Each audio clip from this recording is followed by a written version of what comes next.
12 제자 중에 하나로서 디두모라 불리는 도마는 예수께서 오셨을 때에 함께 있지 아니한지라.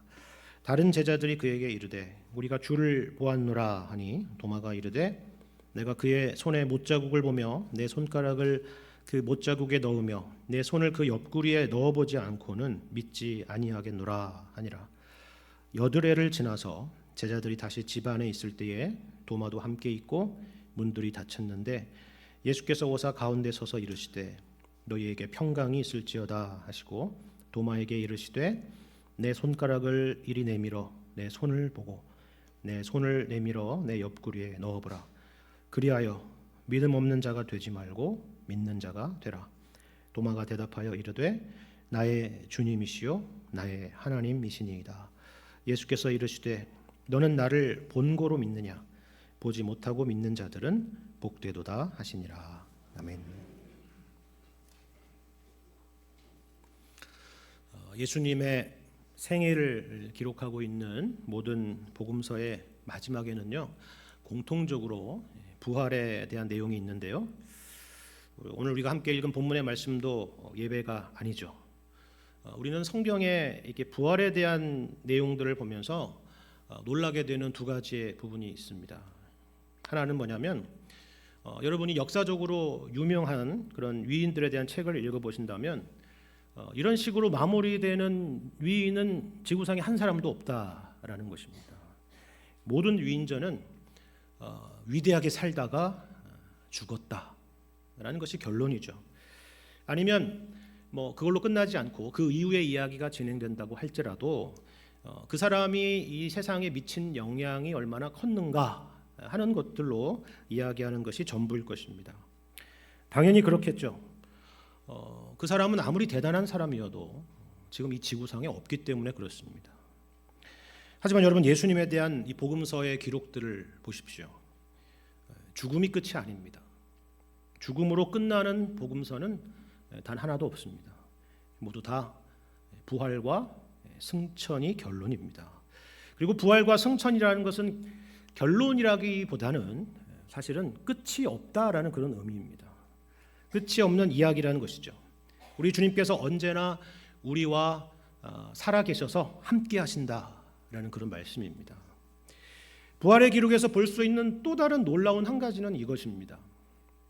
이번에는 앞서 말씀드린 것과 좀 정반대의 이야기인데요. 이번에는 제자들 편에서의 의심입니다. 오늘 본문의 도마가 대표적이죠. 도마는 항상 따라다니는 별명이 의심하는 도마입니다. 의심 많은 도마. 그리고 그것만이 아니라 오늘 마태복음의 말씀에 봐도 예수님의 부활을 목도하고 그 예수님께서 눈앞에서 승천하시는 그 현장에 있는 사람들 중에서조차도 아직도 의심하는 사람들이 있더라라고 그렇게 성경은 기록하고 있습니다. 흥미로운 부분이죠. 만일에 기독교가 인간이 만든 종교고 그래서 그런 기독교 신앙을 누군가에게 설득하려고 하는 그런 목적을 인위적으로 가졌다고 한다면 이런 식으로 기록하지는 않았을 것입니다. 이것이 바로 역설적으로 예수님의 부활이 역사적인 사실이라고 하는 증거 중에 하나가 되는 것이죠. 물론 그 의심이 오늘 본문처럼 확신과 고백으로 이어지는 것도 사실입니다. 하지만 여기 확신이라고 하는 것이 어떤 기계적인 의미에서 갑자기 다른 사람이 된다는 그런 의미는 아닙니다. 여기 계시는 많은 분들의 경험이 그것을 말해줄 것입니다. 우리는 예수님의 존재와 예수님의 부활을 분명하게 믿고 고백을 하죠. 하지만 때로는 우리가 신앙생활을 하면서 마음에 의심이 일어나는 것도 부인할 수 없는 엄연한 사실입니다. 우리만 그런 것이 아닙니다. 여러분, 성경을 보시면 성경에 등장하는 수많은 인물들, 심지어 우리가 신앙의 위인으로 이해하고 있는 그런 수많은 인물들도 예외가 아니었습니다. 물론 오늘날의 무신론자들이나 회의론자 같은 그런 의심은 아닙니다. 우리와 같이 신앙 안에서 갖고 있는 그런 의심이죠. 오늘 본문의 도마와 같은 의심입니다. 사실 신자들 가운데에 의심이 일어나게 되는 것은 여러 요인이 있는데요. 어느 글에서 보니까 여기에는 참 많은 케이스가 있다는 것을 보았습니다. 그 중에 몇 가지 예를 들면 이런 거예요. 어떤 사람은 단지 성경에 대해서 무지하기 때문에 의심하는 사람들이 있습니다. 그러니까 성경에 대해서 잘 알지 못하고 기독교는 이래서 문제다. 왜 여기에 대해서 답이 없느냐? 이것은 잘못된 것이 아니냐? 이런 기독교라면 나는 믿지 않겠다. 뭐 이런 생각을 하면서 말씀하는 분들이 있습니다. 그런데 그 이야기들을 잘 들어보면요, 사실 대부분 오해에서 비롯된 경우가 참 많습니다. 어디서 그런 이야기들을 들었는지는 모르겠지만 성경에서 말하는 바는 아닙니다. 여기에 대한 해결책은 간단합니다. 말씀을 열심히 읽고 배우는 것입니다. 성경 공부에 열심히 참여하고 정말 내가 알고 있는 것이 맞는지 아닌지 그런 것들을 바로 잡는 것입니다. 어떤 사람은 이 의심이라고 하는 것이 영적인 성숙을 위한 일종의 성장통과 같은 과정일 수도 있습니다. 이건 보통 모태신앙으로 자라온 사람들이 겪게 되는 일이기도 한데요. 어렸을 때는 그저 부모님의 손에 이끌려서 가고 부모님의 따가운 눈총 때문에 교회에 다니기 때문에 뭐 큰 신앙적인 고민을 가지고 다니지는 않은 경우가 많은데요. 그러다가 대학에 가게 되고 직장에 들어가고 사회생활을 하게 되면서 그동안 몸의 일부처럼 느껴졌던 그런 신앙생활에 대해서 근본적인 의심을 하게 되는 것입니다. 부모의 신앙이 아니라 이제 나의 신앙이 되기 위해서 겪게 되는 일종의 성장 과정과 같은 그런 의심이죠. 또 어떤 사람은 특별한 이유 없이 현재 자신의 망가져버린 삶을 정당화해 보려는 방식으로 기독교 신앙에 대해서 의심과 회의를 갖는 사람들도 있습니다. 이런 분들이 늘 하는 이야기가 있죠. 나도 옛날에 교회에 다녀봤어. 나도 옛날에 열심히 있었어. 넌 아직도 그런 거를 믿니? 이런 이야기들입니다. 물론 그렇게 냉소적인 마음을 갖게 된 여러 이해될 만한 요인들이 있을 것입니다. 하지만 그 중에는 분명히 그런 요인이 아니라 자신의 그런 망가진 삶에 대해서 신앙으로 지적받는 것이 너무 싫기 때문에 그와 같은 생각을 갖는 경우도 분명히 있습니다. 무엇이 진짜 원인인지는 본인만이 잘 알 것입니다. 또 어떤 사람은 인생에 있어서 커다란 위기가 찾아와서 그럴 수도 있습니다. 사랑하는 가족들과 사별을 하게 되거나 어떤 뜻하지 않는 커다란 인생의 위기나 시련을 겪게 될 때에 신앙에 대한 의심을 갖게 되는 경우가 있는 것이죠. 어디 이런 이유들 뿐이겠습니까? 정말 수많은 이유들이 우리가 이 땅에서 살아가는 동안 만나게 되거나 만날 수 있는 그런 의심입니다. 오늘 본문의 말씀은 보시는 것처럼 의심에 대한 이야기를 하고 있죠. 그리고 의심으로 시작해서 믿음과 고백으로 마무리되는 것을 볼 수가 있습니다. 물론 이 말씀이 모든 의심에 대한 만병통치약 같은 말씀은 아닙니다. 앞서 말씀드린 것처럼 우리가 신앙생활을 하면서 겪게 되는 의심이라고 하는 것은 정말 다양한 원인들이 있기 때문에 그렇습니다. 그리고 각각에 맞는 최선의 방법들이 있을 거예요. 하지만 우리가 신앙에 대해서 갖는 그런 모든 의심들에 대해서 궁극적인 해결의 길은 다른 것이 아니라 바로 예수님을 만나는 것 외에는 없습니다. 이것이 오늘 본문의 중요한 강조입니다. 그렇다면 우리가 어떻게 예수님을 만날 수 있을까요? 어떻게 하면 우리의 믿음이 의심에서 확신으로 바뀔 수가 있을까요? 만일에 오늘 본문의 도마처럼 정말 예수님을 직접 만날 수만 있다면 제일 좋겠죠. 내 눈앞에 나타나서 내가 예수라 이렇게 나타나시면 얼마나 좋겠습니까? 우리는 다들 그렇게 생각할 것입니다. 하지만 여러분, 흥미로운 것은 오늘 본문의 말씀은 이 도마가 예수님을 진짜로 만져보았는지에 대해서 아무런 말씀을 하고 있지 않다라는 사실입니다. 도마가 믿음의 조건으로 내걸었던 것에 대해서 충족된 것이 없었지만 지금 본문의 도마는 예수님께 엎드려서 나의 주님이시오 나의 하나님이라고 고백하고 있어요. 이것이 참으로 신비한 일이고 오늘 본문의 말씀에서 우리가 주목해야 될 핵심적인 내용입니다. 어떻게 이런 일이 있을 수 있을까요? 그리고 오늘날 우리에게도 이와 같은 일이 일어날 수 있겠습니까? 오늘 본문의 말씀은 바로 여기에 그렇다라고 말씀해 주고 있습니다. 그리고 이 말씀 자체가 바로 오늘날 의심 가운데 살아가는 우리를 위해서, 그리고 앞으로 오고 오는 세대에 세워지게 될 교회를 위해서 기록된 말씀이라고 우리에게 가르쳐 주고 있습니다. 어떤 의미에서 그럴까요?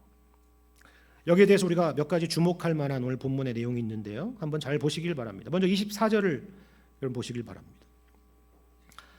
12제자 중에 하나로서 디두모라 불리는 도마는 예수께서 오셨을 때에 함께 있지 아니했다라고 기록하고 있습니다.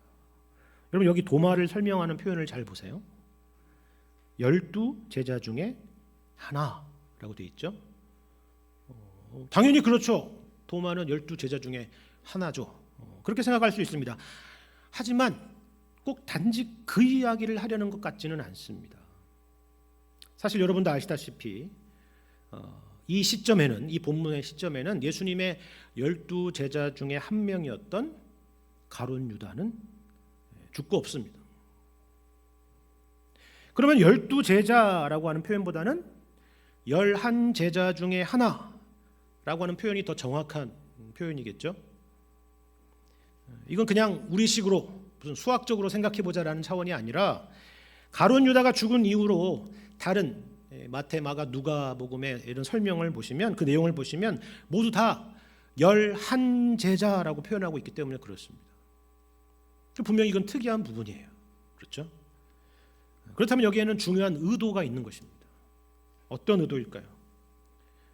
물론 도마가 과거에 예수님의 12제자 중에 한 사람이었다라고 하는 그런 정보를 주기 위한 단순한 이유일 수도 있습니다. 하지만 성경에서 12제자라고 명시하는 이유 중에 하나는 구약의 이스라엘의 12지파를 염두에 둔 것이고, 이것이 바로 신약의 교회로 이어진다라는 그런 강조가 있습니다. 그러니까 이것은 단순히 도마라고 하는 한 개인의 경험을 넘어서서 교회의 한 성도로 부름받은 사람이라면 그 누구라도 도마와 같은 경험을 할 수 있다라는 것을 말해주려고 하는 것입니다. 그러니까 도마만 특별하지 않다라는 이야기를 하려는 거예요. 어떤 경험이요?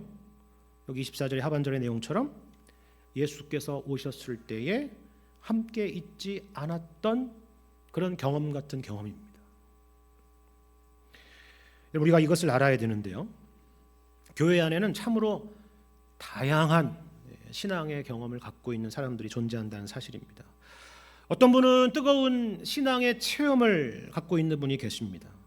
그래서 목에 칼이 들어와도 신앙을 부인하지 않고 또 부인할 수도 없는 그런 분들이 계시죠. 뜨거운 분들입니다. 반면에 어떤 사람은 교회를 엄마 뱃속에서부터 다녔지만 그런 체험과는 거리가 먼 사람도 있습니다. 중요한 것은 그래도 예수님을 믿고 항상 교회에 나오고 있다는 사실이죠. 또 어떤 사람은 그처럼 과거에 열정적이었다가 지금은 차갑게 식어버린 사람도 있고, 그 반대의 경우도 우리는 얼마든지 볼 수가 있습니다. 교회는 이처럼 다양하다는 것입니다.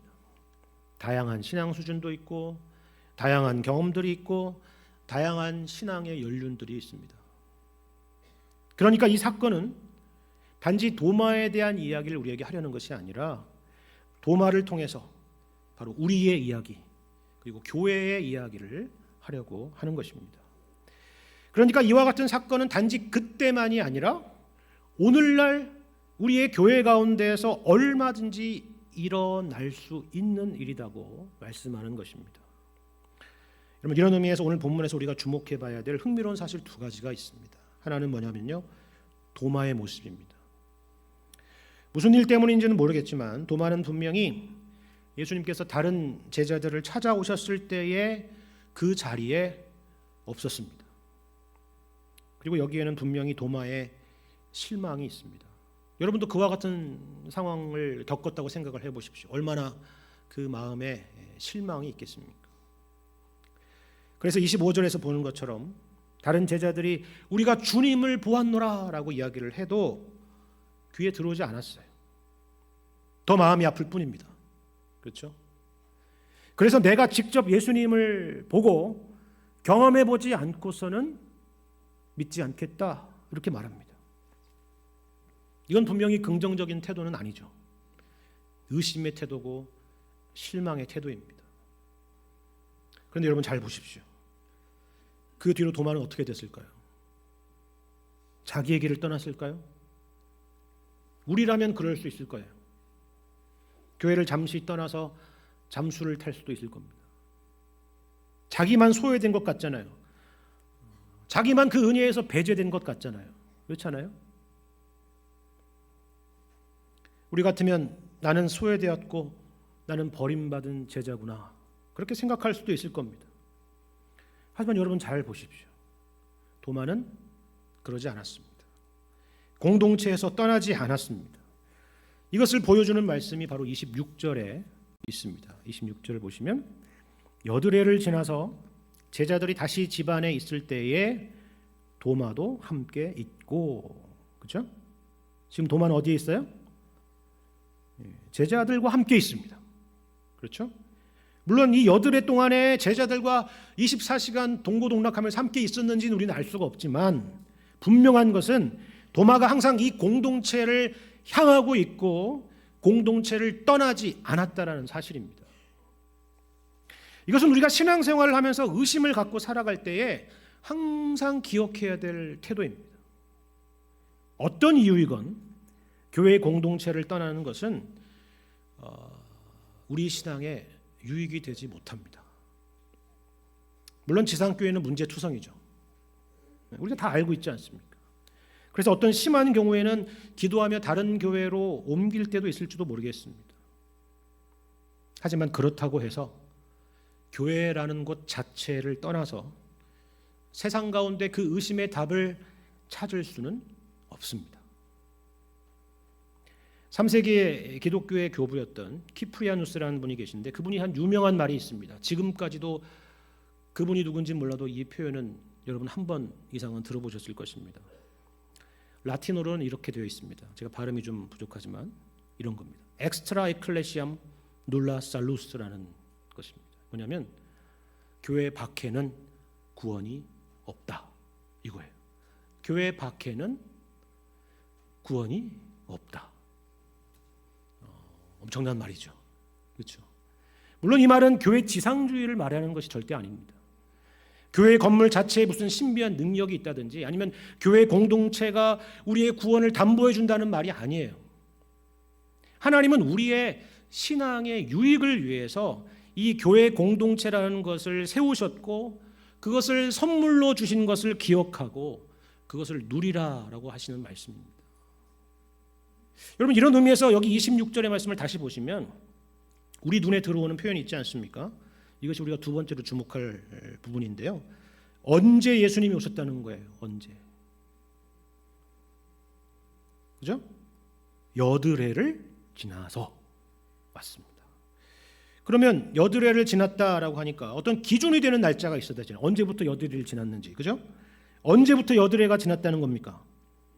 예수님께서 제자들에게 처음 나타나셨던 날부터 여드레가 지났다라는 거예요. 여러분 가지고 계신 성경 19절 보세요. 그렇게 되어 있죠. 19절에 그 내용이 있습니다. 이날 곧 안식 후 첫날 저녁 때에 제자들이 유대인들을 두려워하여 모인 곳의 문들을 닫았더니 예수께서 오셨다. 이렇게 기록하고 있죠. 그죠? 여기 안식 후 첫날이라고 하는 것은 예수님이 부활하신 날이죠. 그날 새벽에 부활을 하셨습니다. 그리고 그날 저녁에 바로 제자들을 찾아오신 거예요. 그러니까 역사상 첫 번째 주일인 것입니다. 전 세계의 교회는요, 바로 이 날을 기념해서 오늘처럼 이렇게 주의 날, 주일이라고 부르면서 함께 모여서 예배를 드리게 된 것입니다. 그날부터 2000년이 지난 지금까지 이곳 송파 제일교회 이 시간까지 그날을 기념해서 이렇게 예배를 드리고 있는 거예요. 그런데 26절에 그때부터 얼마가 지났다고요? 여드레를 지났답니다. 여드레를 지나서 예수님께서 그들에게 다시 나타나셨다는 거예요. 물론 여기서 여드레라고 하는 것은 문자적으로 하자면 8일이겠죠. 8일. 그죠? 그런데 안식 후 첫날이라고 하는 그 날을 포함한다면 일주일 뒤가 될 것입니다. 그러니까 두 번째 주일인 셈이에요. 두 번째 주일. 그렇죠? 그래서 여러분 영어 성경 혹시 가지고 계신 분 중에 NIV 번역을 보시면요, 이게 a week later 이렇게 되어 있습니다. 일주일 뒤에. 무슨 말이에요? 예수님께서 이처럼 특별히 주일에 주를 믿는 공동체 가운데 찾아오셨다는 이야기예요. 흥미로운 부분이죠. 아니, 우리 생각에는 어차피 예수님께서 도마를 찾아가실 거라면 주중이라도 얼마든지 도마의 집을 찾아가실 수도 있고 그렇게 하실 텐데, 이처럼 또 다른 주일이 되어서야 그들 가운데 나타나셨다는 사실입니다. 이게 무슨 말일까요? 이것은 도마만을 위해서가 아니라 이 일을 통해서 모두에게 주고자 하는 중요한 메시지가 있다라는 것입니다. 이것이 바로 교회입니다. 우리는 혼자 신앙생활하지 않습니다. 무슨 말씀인지 아시겠죠?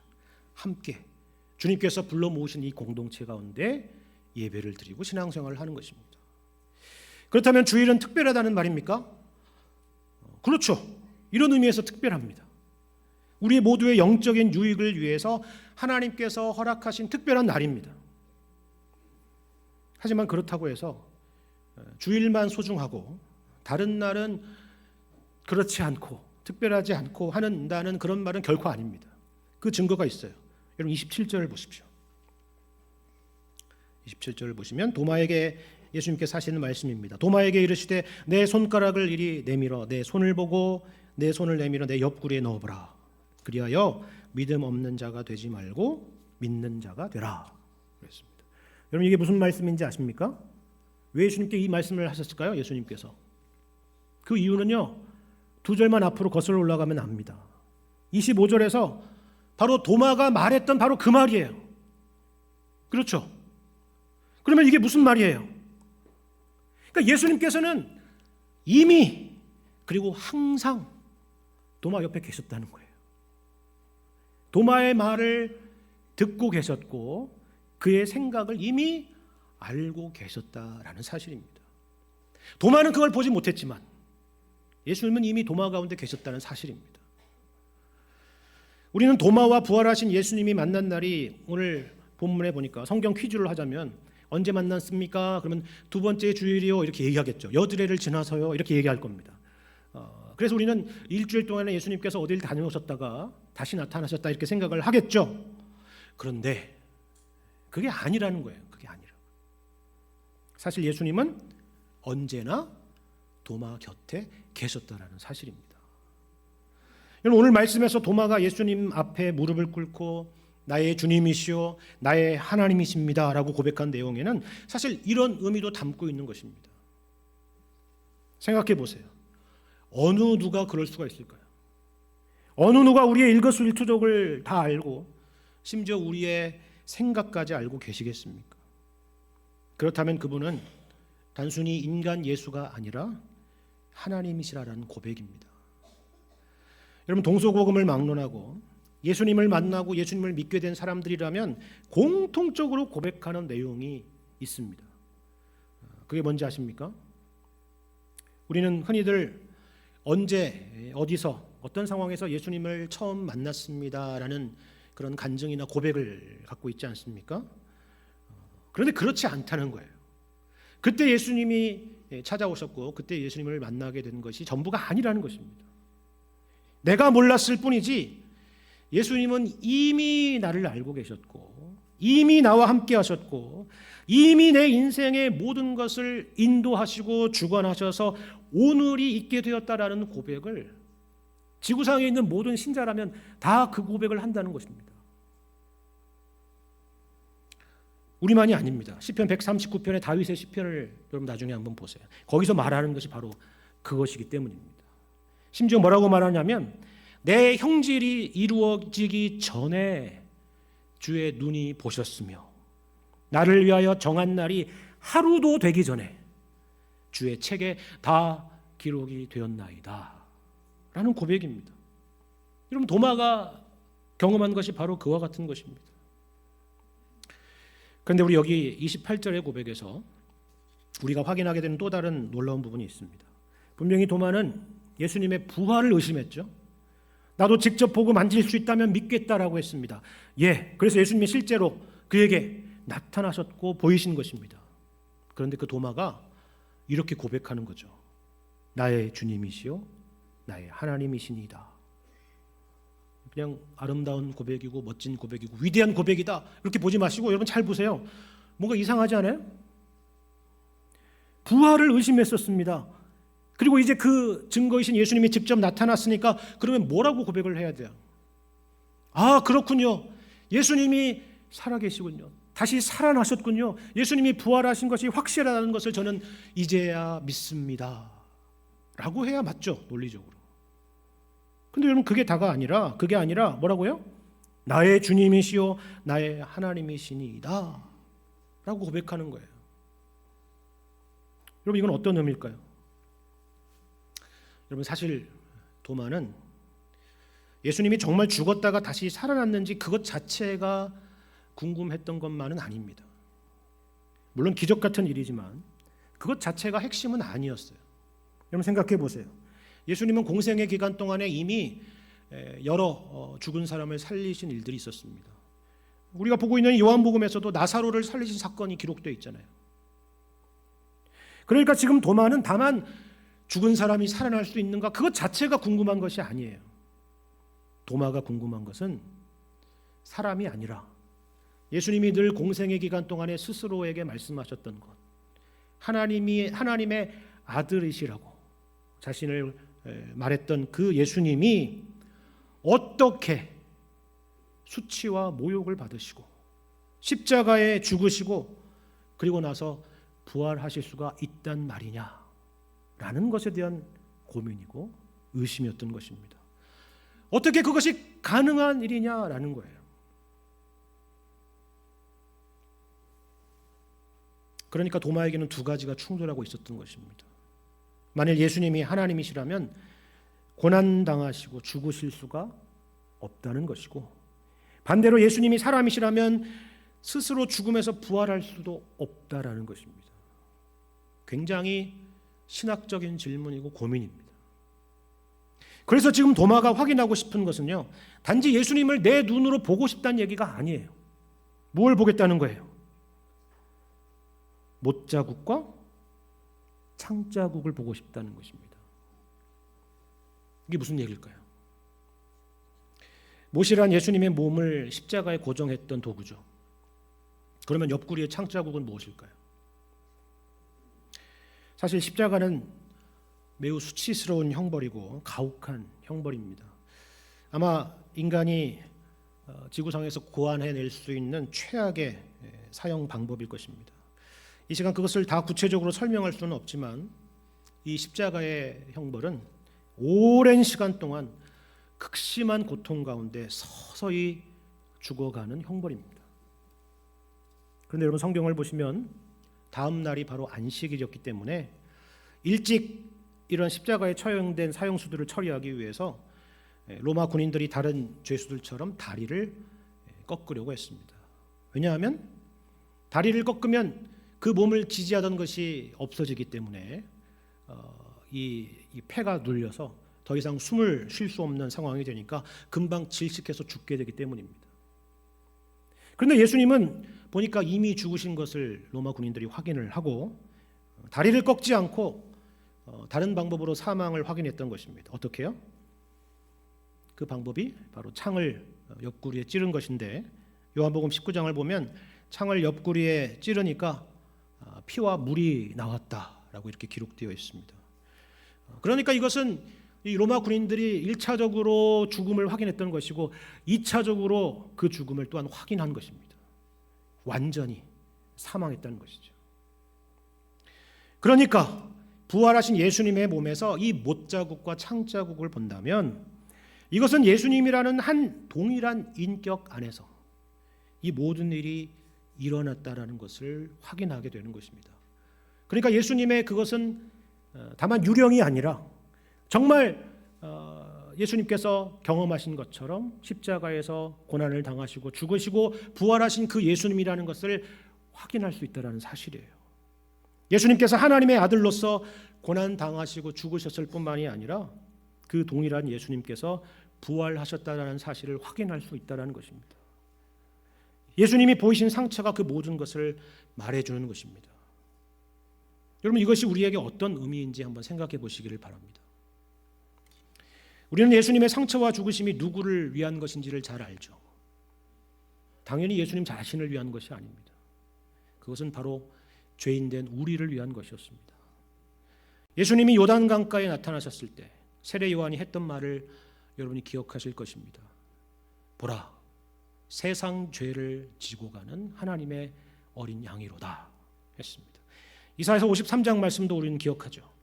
우리는 다 양 같아서 그릇 행하여 각기 제 길로 갔거늘 여호와께서는 우리 모두의 죄악을 그에게 담당시키셨도다 라는 것입니다.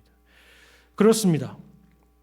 우리의 모든 죄를 짊어지시고 십자가에 죽으신 주님이 죽음으로 끝나지 않고 이처럼 살아나셨습니다. 다시 말해서 이 얘기는 우리의 모든 죄가 십자가에서 완전하고도 완벽하게 해결되었다라는 그런 의미입니다. 이것이 우리가 부활을 기뻐하는 이유예요. 그것이 바로 우리의 부활이기 때문입니다.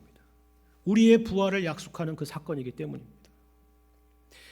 그런데 여러분, 여기 예수님께서 상처를 보이신 또 다른 중요한 의미가 있습니다. 흥미로운 것은 예수님께서 여기서 자기의 영광이나 능력을 보이신 것이 아니라 변화산에서 나타나셨던 그와 같은 영광스러운 모습을 보이신 것이 아니라 뭘 보이셨다고요?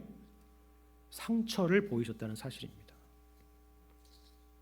물론 그것은 도마가 보기를 원했던 것이기도 하지만 사실 그 이상의 의미가 이 안에 있습니다. 이 상처는 바로 말씀드린 것처럼 우리 때문에 우리를 위해서 받으신 상처입니다. 그렇죠. 그렇다면 그 상처를 지금 도마에게 그리고 제자들에게 보이셨다라는 것은 무슨 말일까요? 우리에게 무슨 죄책감이나 어떤 부채의식을 심어주기 위해서 그렇게 하신 걸까요? 너 때문에 내가 이렇게 상처를 입었다고? 그 얘기를 하시려고요? 그렇지 않을 것입니다. 오히려 그 반대입니다. 예수님께서 우리를 얼마나 사랑하셨는지를 보이시기 위함입니다. 사랑의 상처입니다. 여러분, 이것은 계시록의 말씀을 보면 사도 요한이 본 것도 바로 그것입니다. 보좌 위에 어린 양을 보았는데요, 이 계시록의 말씀을 보면 이런 표현이 있습니다. 그 어린 양은 일찍 죽임을 당한 것 같더라 했습니다. 어떻게 그 어린 양에서 일찍 죽임을 당한 것 같은 것을 봤을까요? 구체적인 것은 모릅니다. 하지만 그 어린 양은 다만 영광에 쌓여 있는 모습이 아니라 일찍 죽임을 당한 것 같은, 오늘의 본문으로 하자면 그와 같은 상처와 같은 것이 있었을 것이다 생각을 하는 것입니다. 그런데 그 보좌 앞에 천사들과 모든 피조물들이 경배를 드리는 것입니다. 도마의 고백과 황복은 바로 그런 의미를 담고 있습니다. 그 사랑을 깨닫게 된 자의 반응이죠. 여러분, 28절을 잘 보십시오. 우리의 주님이요 우리의 하나님이십니다가 아니에요. 나의 주님이시요 나의 하나님입니다. 인격적인 항복입니다. 그렇다면 우리를 사랑하셔서 십자가에 죽으시고 부활하신 주님은 오늘 본문에만이 아니라 그럼 우리 가운데 지금 어디에 계신 걸까요? 우리 눈에 보이지는 않지만 본문의 2000년 전 두 번째 주일과 같이 오늘 우리의 예배 가운데 계시고 여러분의 일상 가운데 계십니다. 우리가 오늘 확인한 내용이 바로 그것이죠. 봐야 믿고 체험해야 믿는 것이 아닙니다. 여러분, 우리가 잘 알고 있는 이 29절의 말씀은 안 보고 믿는 사람들이 더 나은 사람이다라고 말하는 것이 아닙니다. 예수님을 직접 경험했던 제자들의 믿음이나 그렇지 않은 우리들의 믿음이나 전혀 다르지 않다라는 이야기를 하는 거예요. 어떻게요? 이어지는 여러분 그 다음 30절 31절 말씀이 그래서 이렇게 이어지는 것입니다. 30절 30절 여러분 본문의 말씀 여러분 성경 가지고 있는 말씀 보십시오. 예수께서 제자들 앞에서 이 책에 기록되지 아니한 다른 표적도 많이 행하셨으나 오직 이것을 기록함은 너희로 예수께서 하나님의 아들 그리스도이심을 믿게 하려 하며 또 너희로 믿고 그 이름을 힘입어 생명을 얻게 하려 함이니라. 그렇죠. 무슨 말씀이에요? 우리에게 주신 이 성경으로 충분하다라는 말씀입니다. 우리가 예수님이 하나님의 아들 그리스도이신 것을 믿는 데 있어서, 그리고 그 이름을 힘입어서 우리가 생명을 얻는 데 있어서 이 말씀이면 충분하다라는 말씀입니다. 하나님께서 우리에게 허락해 주신 이 성경 말씀과 그리고 교회의 공동체와 그리고 주일에 감사하시는 여러분 되시기를 바랍니다. 이 귀한 선물로 인해서 2000년의 교회 역사 가운데 도마와 같은 수많은 사람들의 마음에 의심이 깨어지고 부활하신 주님을 만나고 예수님을 나의 주님이요 나의 하나님으로 고백하는 역사들이 있었습니다. 그 은혜가 주님 오시는 그날까지 언제나 우리와 함께 하실 것입니다. 의심하는 도마에게 찾아오신 것처럼 우리 가운데 언제나 함께 하실 것이기 때문입니다. 오늘 말씀을 여러분 기억하시고 우리에게 찾아오시는 부활하신 주님, 생명의 주님, 사랑의 주님을 늘 만나게 되시는 여러분과 제가 되기를 주님의 이름으로 간절히 축원합니다.